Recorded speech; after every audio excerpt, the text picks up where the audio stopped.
My younger brother, OIiver Lawson, calls me out of the blue and tells me that he wishes to transfer 30% of his company's shares to my name. Daphne, you've helped me out far too much over the years. Now that my company is making profits, it's only fair that you receive these shares. Feeling quite surprised, I rush to OIiver's company. The paperwork is already laid out on the desk. Suddenly, live comments appear in front of my eyes. Don't sign those documents. These aren't dividend shares. Instead, they are management shares, which makes you take on the company's debts. OIiver's company can no longer pay off its debts. Once you sign the documents, you'll become the jointly and severally liable party. The $30 million debt will be saddled on your shoulders. Your house savings as well as your daughter's school district property will be seized by the court. I hold the pen, yet I make no move to do anything with it. OIiver smiles as he pats me on the back of my hand. What are you staring at, Daphne? Once you're done signing, you have to treat me to a nice meal, you know. As soon as his hand touches mine, I hear his voice echoing in my mind. Daphne has had it too difficult in this lifetime. After the divorce, she has been raising Emma all by herself. I've always wanted to give her something to help improve her life.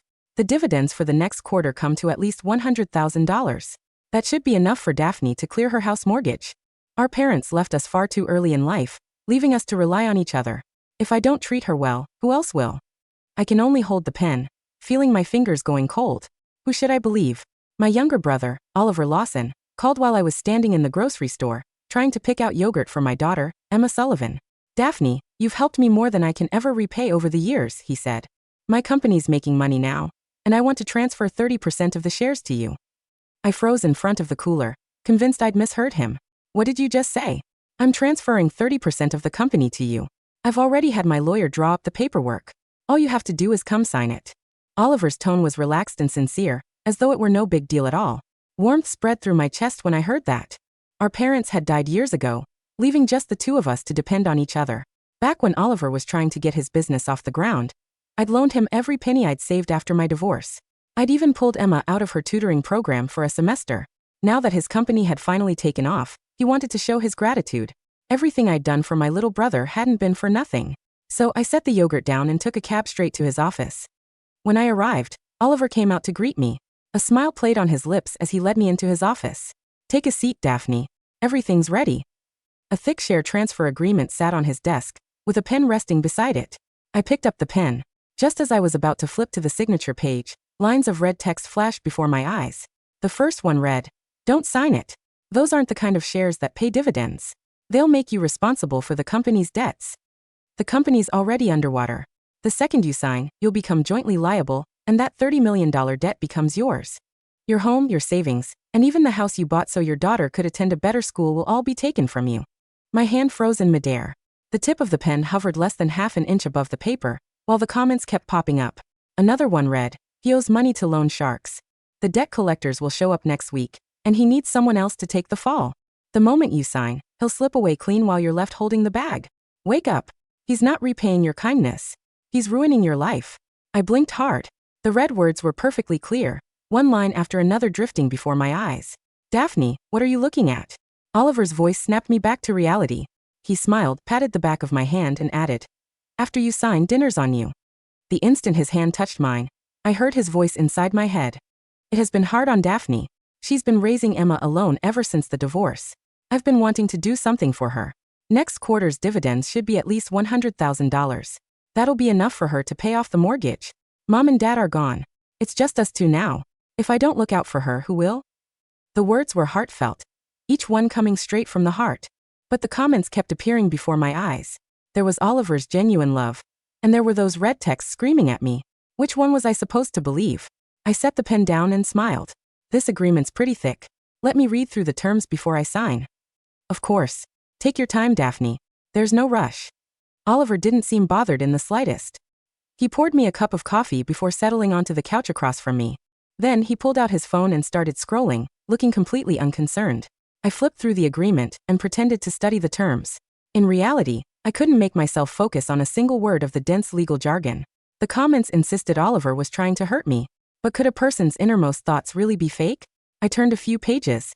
Suddenly, my gaze landed on a line of small print.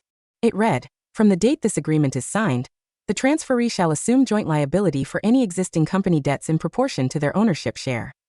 My heart sank. Joint liability? If the company had no debts, then the clause would mean nothing. But if it did, OIiver. I looked up. What does this joint liability clause mean? He leaned over, glanced at it, and smiled, waving it off. It's just standard legal boilerplate. Every share transfer agreement has clauses like that. My company doesn't have any debt, so it doesn't really matter. OIiver sounded relaxed, with nothing to hide. I stared into his eyes to search for even a trace of guilt. But his gaze was steady, carrying only the faint resignation of someone thinking I was overreacting. I hesitated. Maybe the comments really were nothing more than hallucinations. Maybe I was being too sensitive. So I picked up the pen again. This time, the red text exploded across my vision in bold, enlarged characters. Sign it and you're dead. My hand trembled, and I set the pen down again. OIiver frowned as he watched me pick up the pen again and again, only to set it back down each time. What's wrong, Daphne? I made up an excuse. I just remembered Emma's tutoring session is almost over. I need to go pick her up. How about I take the document home, go through it tonight, and come back to sign it tomorrow? OIiver fell silent for a second, then smiled. Don't you trust me? The question hit me like a punch to the gut. It's not that. Listen to me, Daphne. He pulled up a chair and sat beside me, his voice turning serious as he went on. I know it's not easy raising Emma on your own. I know you have to second-guess everything. But I'm your brother. You really think I'd ever do anything to hurt you? OIiver looked at me, and tears welled up in his eyes. When Mom and Dad died, you were the one who held everything together. You were only 19. Other young ladies your age were off at university, dating, and living their lives. But you were already working in a factory. I've never forgotten all the money you lent me over the years. It's not that I didn't want to pay you back. I just wanted to give you even more. At that point, OIiver's voice cracked. 30% of the company is the best I can give you right now. Take it. Once the quarterly dividends start coming in, you and Emma won't have to struggle anymore. My eyes stung, and I almost cried. This was my little brother. The boy I basically raised. How could he ever hurt me? With that, I took a deep breath and picked up the pen again. But the comments exploded across my vision once more. Don't let him fool you. He's putting on an act. If you sign it, you're done. At that very moment, my hand brushed the edge of the papers, and my fingertips grazed OIiver's hand where it rested on the desk. In an instant, his thoughts flooded into my mind again. If Daphne knew what surprise I've got prepared for her, she'd definitely cry. Once she signs, I'm taking her to see the house. It's right next to Emma's school. I've already put down the down payment, and the deed is in her name. She has suffered enough. Starting today, I'm going to make sure she finally gets to live a good life. A house? OIiver bought me a house? My hand began to tremble, but this time it wasn't from fear. It was from being moved. The comments insisted OIiver was trying to hurt me. Yet his thoughts were filled with guilt and love for me. His thoughts couldn't be fake, could they? So, I gritted my teeth and lowered the pen toward the signature line. Just then the office door opened, and OIiver's assistant poked his head inside. Mr. Lawson, there's a package downstairs addressed to your sister. They require her signature in person. OIiver paused before smiling at me. Daphne, let's go downstairs and pick something up. I followed him downstairs, only to find a large cardboard box with my name on it. Then OIiver told me to open it. Inside was a brand new set of kitchen appliances, the exact model I'd casually mentioned online that I wanted to get. Didn't you say your oven broke? I bought you a new one while I was at it, he said with a grin, as if it were no big deal. I stared at the appliances, feeling warm and choked up inside. He'd remembered an offhand comment I'd made online. How could a brother like that possibly hurt me? The comments had to be fake. Maybe I was too tired and hallucinating. We went back upstairs to OIiver's office. I sat down and picked up the pen again. This time, I didn't hesitate. The tip of the pen had just touched the paper when something at the corner of the desk caught my eye. OIiver's phone was lying there, face up. The screen lit up, and a message preview popped up. The sender's contact name read, Adam. Yet only the first few words were visible. Did she sign yet? The boss is really pushing. The notification disappeared just as quickly. My hand froze, and the pen left a small blot of ink on the paper. I stared at the darkened screen, and my heart leaped into my throat once more. In the end, I didn't sign. OIiver, I'm suddenly feeling a bit dizzy. I think my blood sugar dropped. I set the pen down and massaged my temples. Give me a minute. I'll sign it in a bit. In an instant, OIiver looked worried. Are you okay? Want me to get you a sweet drink? No, it's fine. Go do what you need to. I'll just sit for a minute. He hesitated, then nodded. All right. I've got something to handle next door. I'll be back in 5 minutes. With that, he walked out of the office and shut the door. I waited until OIiver's footsteps had faded before grabbing the phone he'd left on the desk. The phone was locked, so I keyed in his birthday. But it wasn't the correct password. Mom and Dad's date of death wasn't it either. Then I tried my birthday and the phone unlocked. My heart hammered in my chest as I quickly opened his messages and found the conversation with Adam. The latest text read, "Did she sign yet? The boss is really pushing me. Today's the deadline." I scrolled up, only to see Oliver's reply. "Almost. My sister's reading the agreement. She'll sign any minute now." A little higher up, Adam had written, "Everything's ready with the house. Once your sister signs, take her to check it out." Oliver texted back, "Got it." My hands went still. The house. It was the same one he had been thinking about earlier. "Once your sister signs, take her to check it out." Was that meant to reassure me? Or was it really a surprise? I scrolled further up, searching for more clues. Suddenly, footsteps sounded outside the door. I quickly exited the chat, set the phone exactly where it had been, and resumed massaging my temples. Oliver pushed the door open and came in holding a cup of hot chocolate. "Here, drink this." I asked the receptionist to make it. I took the cup and sipped it, but my mind was in turmoil. How was I supposed to make sense of those messages? Feeling better? Oliver sat across from me, looking concerned. I nodded. "Much better." "So," he said, sliding the document toward me. "Should we continue?" I looked at the agreement, then at Oliver. He looked calm. His gaze was soft, and a faint expectant smile played on his lips. This was my little brother, and I'd raised him. He was barely a year old when he first said my name. I took a deep breath, picked up the pen and said, "All right, I'll sign." The moment the pen touched the paper, my phone buzzed. It was a message from the bank. "Dear customer, the property registered under your name at 42 Fairview Drive has been flagged for a pending legal seizure. If you have any questions, please contact." My blood ran cold at once. A pending legal seizure? My house. But I hadn't even signed the agreement yet. How could there already be a legal claim against my property? Unless someone had already registered my information under the company. Unless someone had already set everything in motion before I signed. My head snapped up, and I looked at Oliver. He was staring down at his phone, so he was oblivious to my expression. I quickly closed the message and forced myself to calm down. No. It could be a scam. Fake bank texts were everywhere these days. Just last month, I'd gotten one claiming I'd won $5 million. One text wasn't enough to make me believe my brother was trying to hurt me. However, I couldn't pretend nothing had happened. "Oliver," I called out, forcing my voice to stay steady. "I just got a text saying my house is under some kind of legal seizure. Do you know anything about it?" I studied his reaction. He looked up, frowning. "Huh. What seizure? Let me see." I handed him my phone. Oliver glanced at the screen for barely 2 seconds before chuckling. "Come on, Daphne. It's a scam text. Look at the number. It's clearly not the bank's official one. There are tons of scammers these days. Just ignore it." I took the phone back and looked at the sender's number. Sure enough, it wasn't an official bank number. It was just an ordinary mobile number. I let out a sigh of relief. It really was a scam. That scared me to death. I smiled and picked up the pen again. Oliver smiled too. "You worry too much, Daphne. Come on. Sign it. Once you're done, I'll take you somewhere." I nodded and lowered the pen toward the signature line once more. But then something struck me. Oliver had said, "Look at the number. It's clearly not the bank's official one." But he had barely glanced at it. How could he tell that fast? My pen hovered in midair, never touching the page. My mind raced, but I couldn't jump to conclusions over one tiny detail. Maybe Oliver was just familiar with official bank numbers. Or maybe he'd gotten so many scam texts that he could identify one at a glance. I kept going back and forth, unable to decide what to believe. "Daphne?" Oliver's voice brought me back to the present. "Why did you stop signing again?" he asked, the faintest hint of anxiety creeping into his voice. "It's nothing. My hand's just a little shaky," I replied with a smile. At that moment, I made a decision. I was going to test him one last time. "Oliver, can I ask you something?" "Sure." "Does your company have any lawsuits going on right now? I thought I saw its name online the other day." Oliver's expression didn't change in the slightest, and he nodded without hesitation. "Last year, one of our suppliers refused to pay what they owed us, so we took them to court. The case is still pending." "Is that the only one?" I pressed. "That's the only one. If you're worried, I can pull up the court documents and show you."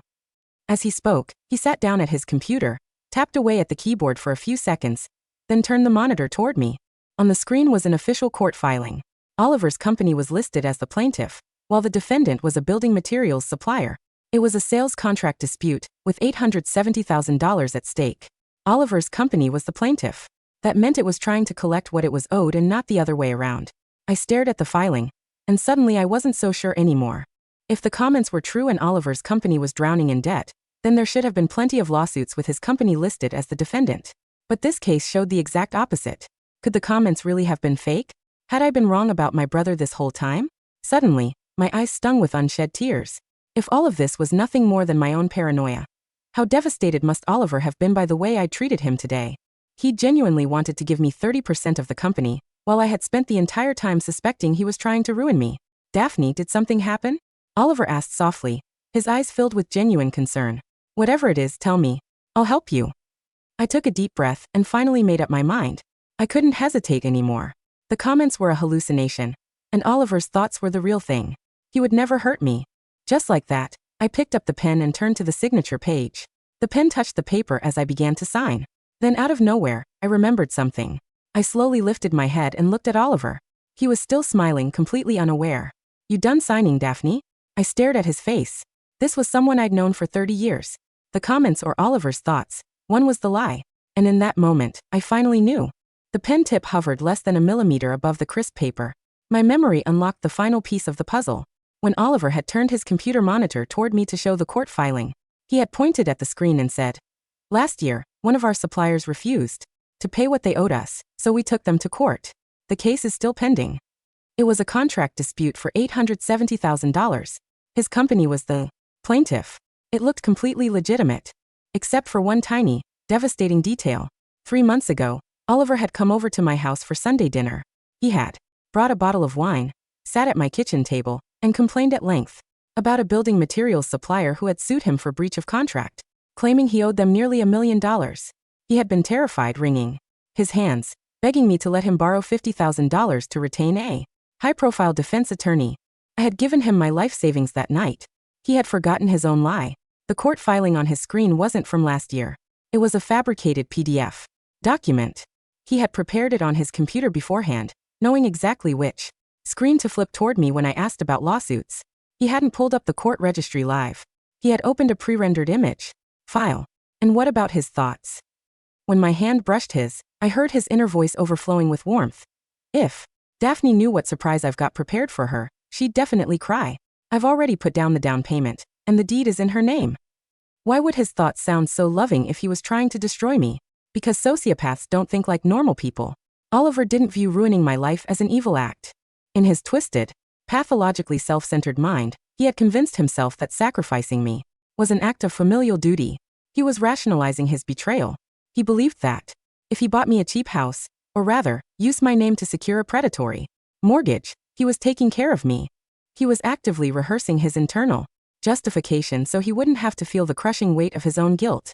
The live-read comments hadn't lied. My brother's thoughts were real, but they were the delusions of a coward who had convinced himself that drowning his sister was saving her. "Daphne?" OIiver asked again, his voice dropping into that familiar, sweet cadence he used when we were children. "Is something wrong with the pen?" I looked up at him. The man sitting across from me had my father's brow and my mother's soft brown eyes. I had wiped his nose when he was 3. I had stayed up all night pressing cold towels to his forehead when he had scarlet fever at age 7. I had given up my college education so he could finish high school.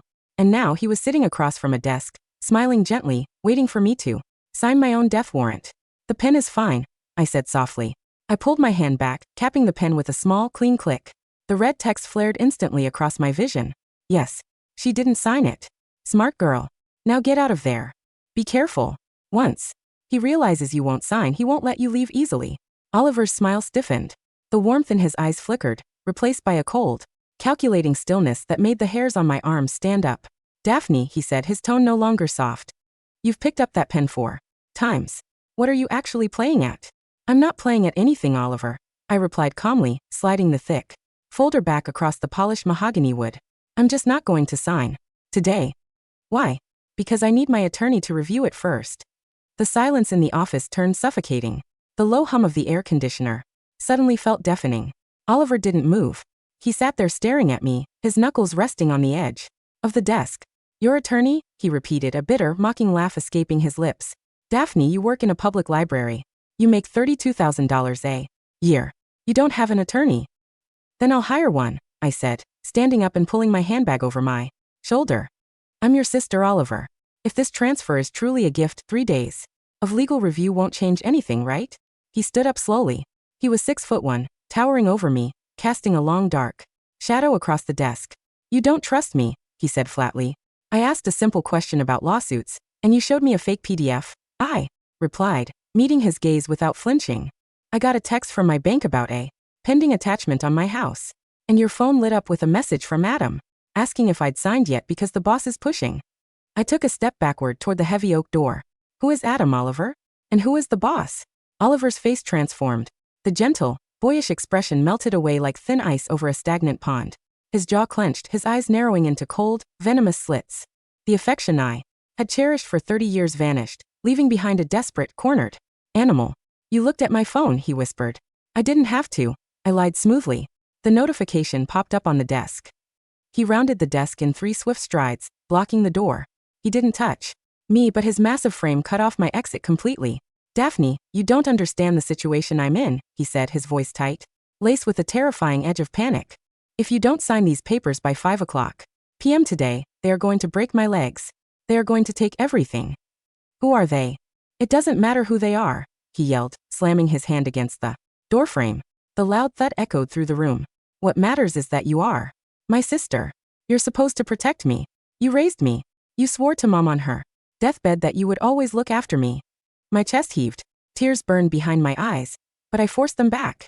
I did look after you, I shouted back, my voice trembling with rage and heartbreak. I gave you my savings. I worked 12-hour shifts at the factory. I pulled Emma out of tutoring. And your response is to saddle me with $30 million of toxic debt? To let loan sharks seize the house where your niece sleeps? It's just a house, OIiver roared, his face flushing dark red. You can buy another house.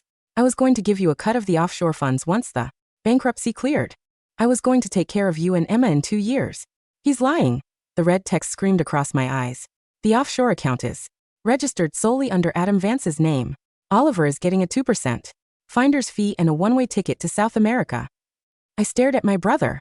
There is no offshore cut for me, OIiver, I said softly, the realization settling into my bones with icy clarity.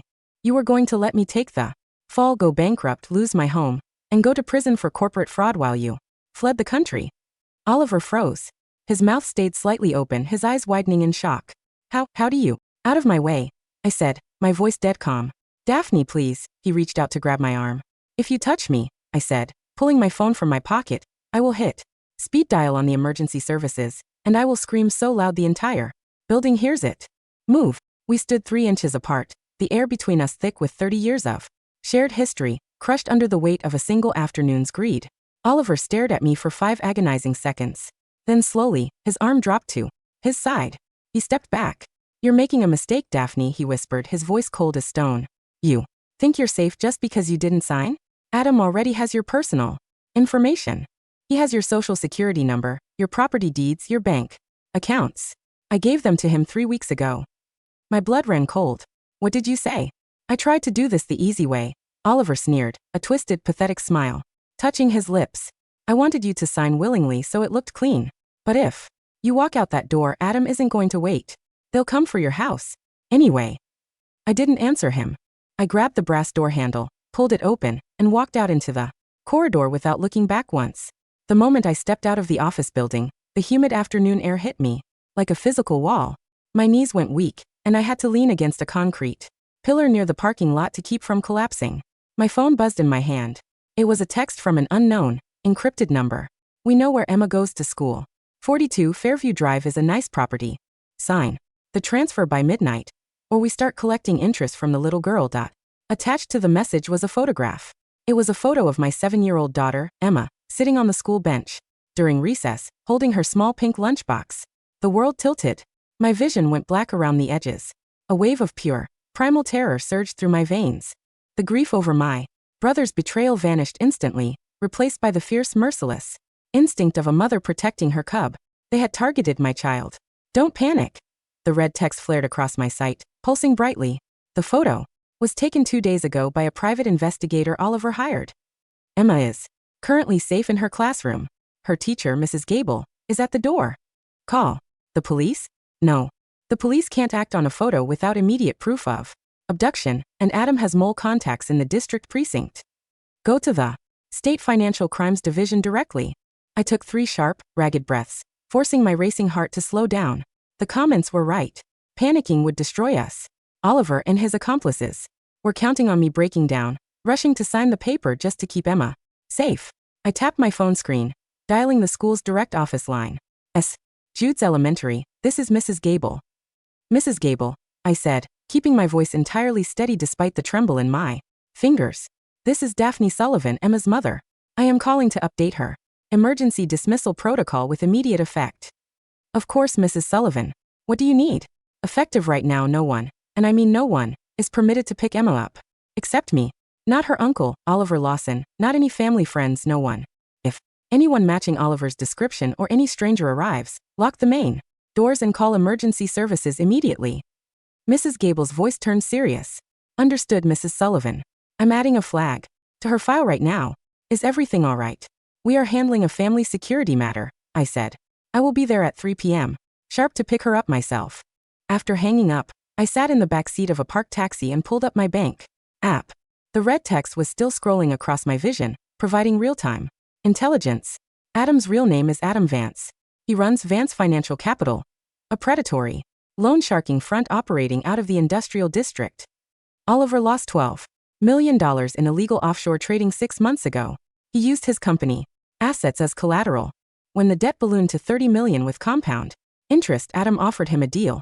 Find a secondary guarantor with unblemished credit and real estate assets to absorb the corporate restructuring, or face criminal charges for embezzlement.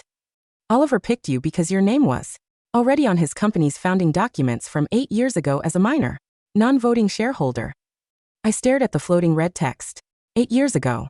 When OIiver first started his company, he had come to my cramped apartment with a box of takeout noodles. He had cried, saying he needed a second name on the business registration to satisfy the state minimum requirement. I had signed a simple shareholder registry without thinking twice. He had set the stage for this trap 8 years ago. I closed my eyes, a cold, bitter smile touching my lips. He thought I was just a naive, easygoing big sister who worked in a library and read children's books all day. He forgot that before I became a mother, before I surrendered my youth to support him, I had spent 4 years studying forensic document analysis before dropping out to work at the factory. He thought I was the prey. I opened my phone contacts and dialed a number I hadn't used in 6 years. The direct line to my ex-husband's elder brother, Marcus Sullivan. Marcus was a senior prosecutor with the State Attorney General's Financial Crimes Bureau. Daphne. Marcus's deep, measured voice came through the speaker. It's been a long time. Is Emma okay? Emma is fine, Marcus, I said, my voice cutting through the line like a honed blade. But I need 50 minutes of your time, a forensic auditor, and an emergency asset protection injunction. There was a brief pause on the other end. Where are you? Marcus asked. Heading to your office, I replied. Bring your best team. I'm handing you the biggest corporate loan sharking bust in the state. The Financial Crimes Bureau was located on the 8th floor of the State Justice Building. Inside Marcus's corner office, the air smelled of stale coffee, paper dust, and ozone from printing machines. Marcus sat behind his desk, flanked by 2 junior investigators and a female forensic accountant named Sarah. On the glass coffee table sat my phone, displaying the text message containing Emma's photo alongside the copies of the share transfer agreement I had discreetly photographed with my phone while OIiver was out of the room getting hot chocolate. Sarah flipped through the digital photos on her iPad, her eyebrows rising higher with every page. It's a textbook execution, Sarah said, looking up at Marcus. The agreement uses a delayed assignment clause hidden under Section 14, Subclause B. The moment Miss Lawson signs page 22, 30% of the equity transfers to her, but the corporate liability rider attaches retroactively to all debts accrued over the past 24 months. In plain English? Marcus asked, leaning forward, his jaw tight. In plain English, OIiver Lawson's company, Lawson Logistics, owes $34 million to Vance Financial Capital and 4 secondary private lenders. Sarah explained. By signing this, Daphne wouldn't just become a shareholder. She would legally become the primary managing guarantor. The creditors would have the immediate right to freeze her accounts, seize her primary residence, and petition the court for a forced liquidation of all assets registered under her social security number within 48 hours. Marcus turned his sharp, dark eyes toward me. And OIiver knew this? He built it, I said flatly. He had his lawyer draw it up specifically. Marcus leaned back in his leather chair, tapping his pen against his desk. Daphne, we can issue an administrative subpoena for Lawson Logistics Bank records based on the extortion text sent to your phone. But financial crimes investigations take weeks. Adam Vance is a professional operator. If he senses we're moving on him, He'll liquidate the shell accounts, burn the paper trail, and leave OIiver to take the fall, or worse, go after you outside the legal system. He's right. The red text flashed before my eyes. Adam has 3 enforcement guys waiting near Fairview Drive right now. They aren't going to wait for a prosecutor's subpoena. They need Daphne's signature today because Vance Financial Capital is being audited by the Banking Commission tomorrow morning. If they don't have a secured guarantor on file by 5 p.m., Adam's entire sham loan network collapses. I read the red words carefully. 5 p.m. today. The Banking Commission audit. That was why OIiver was so desperate. That was why Adam was pushing so hard. They didn't just want my property. They were running out of time. They needed my clean credit record and my unencumbered real estate to pass an immediate solvency check before tomorrow morning's banking audit. I looked up at Marcus. We don't have weeks, I said softly. We have 3 hours. Marcus frowned. Daphne, what are you suggesting? They need my signature by 5 p.m., I said, a cold, calculating calm settling over me. So let's give them a signature. Just not the one they're expecting. At 2:30 p.m., I arrived at St. Jude's Elementary School. I stood by the iron gates, watching the children line up in the courtyard. When Emma spotted me through the fence, her face lit up with a brilliant, toothy smile. She ran toward me, her pink backpack bouncing against her small shoulders. Mommy, she cried, throwing her arms around my waist through the gate bars. You're early. Did you bring the strawberry yogurt? I knelt down, pulling her tight against my chest, burying my face in her soft, lavender-scented hair. My heart throbbed with a terrifying, fierce love. They tried to take this from me. They tried to use my daughter to force me into a cage. I forgot the yogurt, sweetie, I whispered, kissing her forehead. But Aunt Sarah is going to take you to her house today. You get to play with her golden retriever and eat ice cream until dinner. Emma's eyes went round with excitement. Really? Can I give the doggy a bath? As much as you want. I laughed softly, though my hands were cold. Sarah, the forensic accountant from Marcus's team, stepped up beside us in plain clothes, offering Emma a warm, friendly smile. 2 undercover state officers in an unmarked civilian vehicle were parked 20 feet away. She'll be completely safe, Daphne, Sarah murmured gently while Emma rambled about dogs. My property is in a gated compound with private security. No one gets in without my personal code. Thank you, I said. I watched Sarah load Emma into the back of the car, securing her seatbelt. As the car pulled away, Emma waved frantically from the rear window until the vehicle turned the corner and vanished. Once she was gone, the warmth on my face died instantly. I pulled out my phone and unblocked OIiver's number. I dialed. He picked up on the very first ring. Daphne. His voice came through, high-pitched, breathless, full of frantic hope. Daphne, please tell me you're coming back. Adam is furious, Daphne. He's talking about. Tell Adam to meet us at your office at 4 p.m. I cut in, my tone flat and icy. Silence hung on the line for 2 seconds. What? OIiver stammered. I spoke to a financial advisor. I lied smoothly. If I sign the agreement, I want 3 conditions added to the contract. First, a written release stating that Emma's school district property is excluded from any corporate collateral attachment. Second, an immediate lump sum advance of $50,000 from the next quarter's dividends to clear my personal debts. Third, Adam must sign as the official notary witness in person. On the other end of the line, I heard a faint rustle of paper, followed by a low, muffled male voice speaking in the background. Adam was sitting right beside him. OIiver came back on the line, his tone filled with poorly suppressed excitement. Adam agrees, OIiver said quickly. He's drawing up the addendum right now. 4 p.m. at my office, Daphne. Please don't be late. I won't be late, OIiver, I said softly. I'll be right on time. I hung up. I turned around and looked at the black sedan parked across the street. Marcus sat in the driver's seat, holding a radio transceiver connected directly to the State Tactical Operations Unit. He gave me a single, crisp nod. The trap was set. At 3:55 p.m., I stepped into the elevator of OIiver's office building.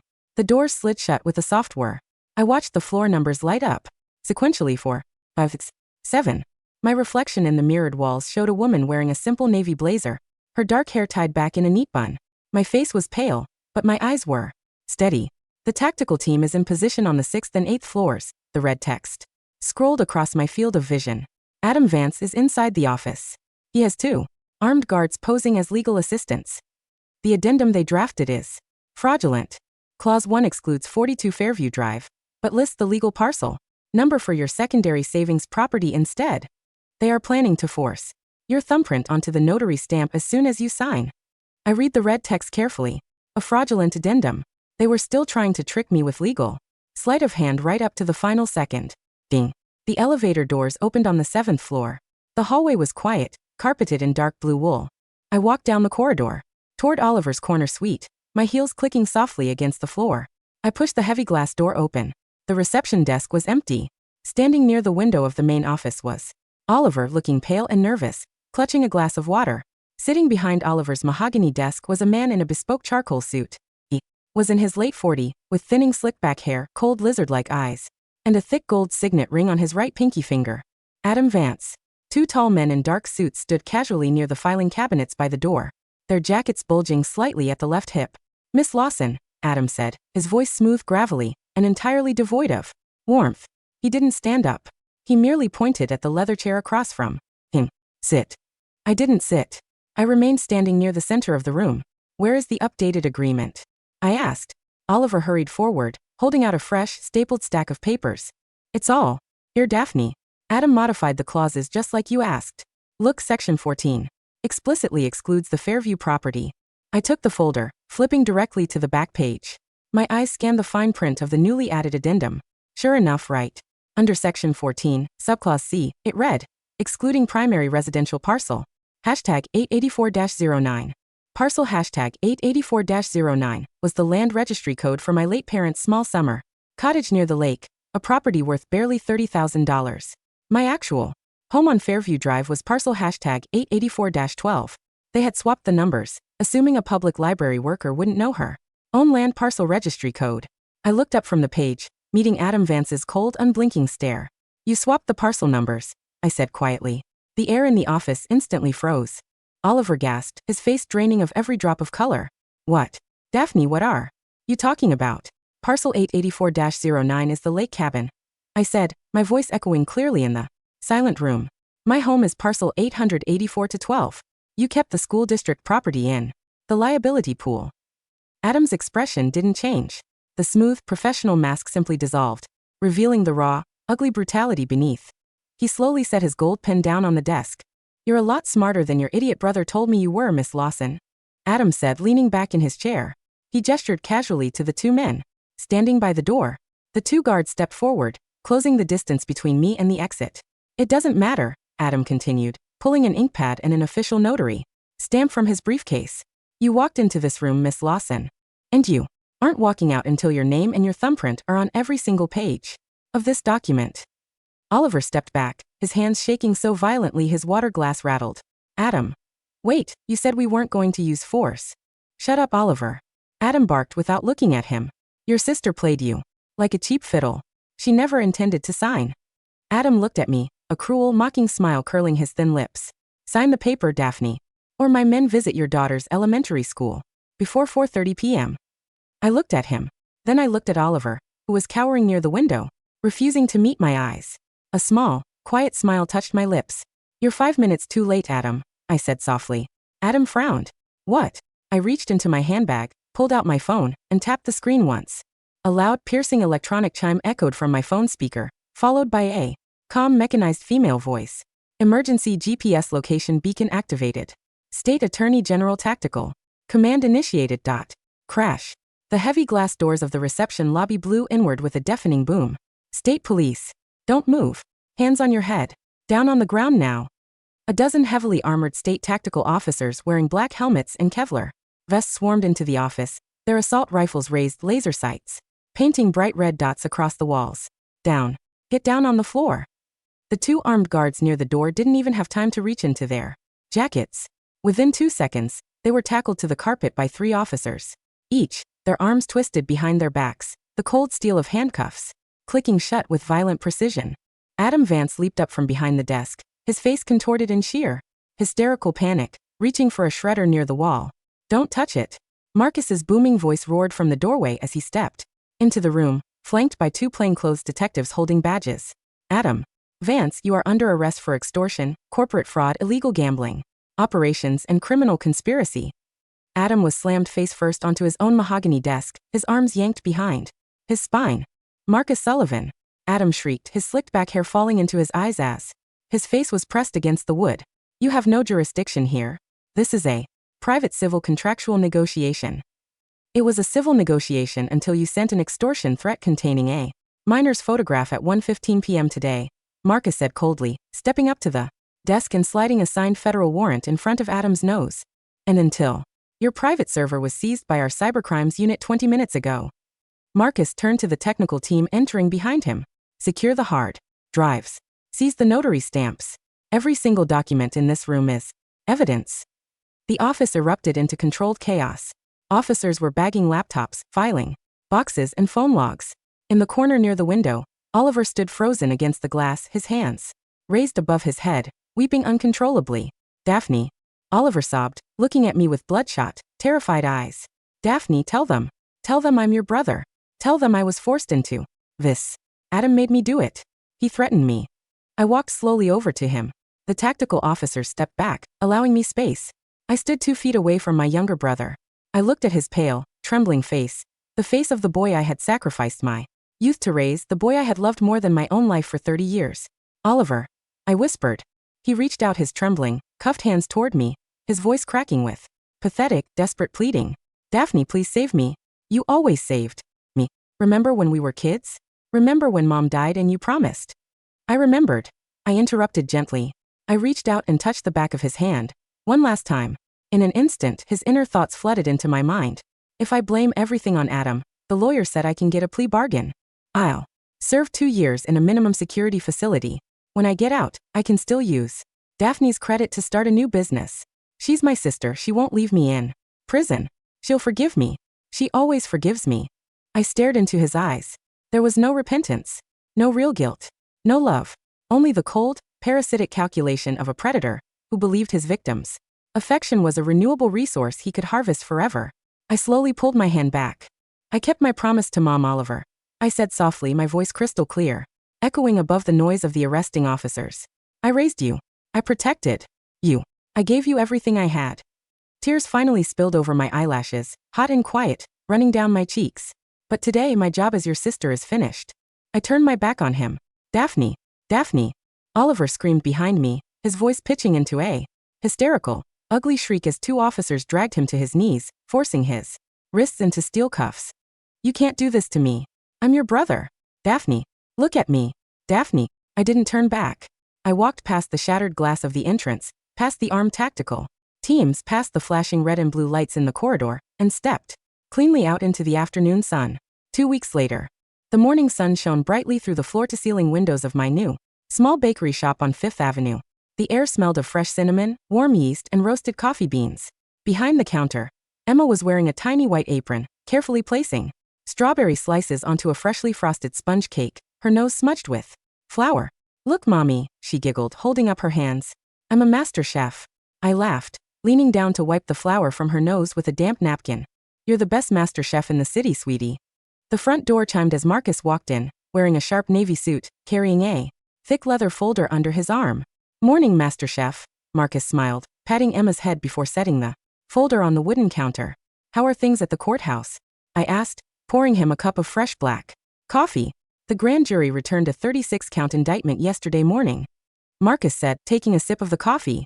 Adam Vance is facing 25 years, without parole for racketeering, extortion, and financial fraud. His entire syndicate has been dismantled. I paused, setting the coffee pot down. And OIiver. Marcus's expression softened into a quiet, sympathetic look. OIiver pleaded guilty to grand larceny and conspiracy to commit corporate fraud, Marcus reported gently, because he cooperated with the prosecution. After his arrest, the judge sentenced him to 8 years in state penitentiary. He opened the folder, pulling out a legal document stamped with an official court seal. Lawson Logistics has been placed into judicial liquidation. All debts tied to your name have been permanently extinguished by court order. Your home on Fairview Drive is completely clear, Daphne. No liens, no attachments, no claims. I looked down at the paper. Official discharge of liability and property restoration. A long, deep breath expanded in my chest. A breath that felt clean, weightless, and completely free. The red text, which had been silent for 2 weeks, suddenly appeared one last time before my eyes, glowing in soft, warm golden light. Case closed. Daphne Sullivan and Emma Sullivan are permanently safe. Future pathways. Prosperous, peaceful, and free from parasites. System deactivating. Goodbye, Daphne. The golden letters slowly dissolved into tiny, shimmering specks of light, fading away into the warm morning air until my vision was entirely clear. I looked out the window. The street outside was bustling with people walking in the morning sunshine. Birds chirped in the green oak trees lining the sidewalk. Emma ran over, grabbing my hand with her small, warm fingers, holding up a piece of strawberry cake. "Mommy, try this. It's the sweetest one." I took a bite. It was sweet, rich, and delicious. I looked down at my daughter, then looked at Marcus, offering him a genuine, radiant smile that reached all the way to my eyes. "Yes, Emma," I whispered, holding her tight against my side as the golden sunlight flooded the room. "It really is."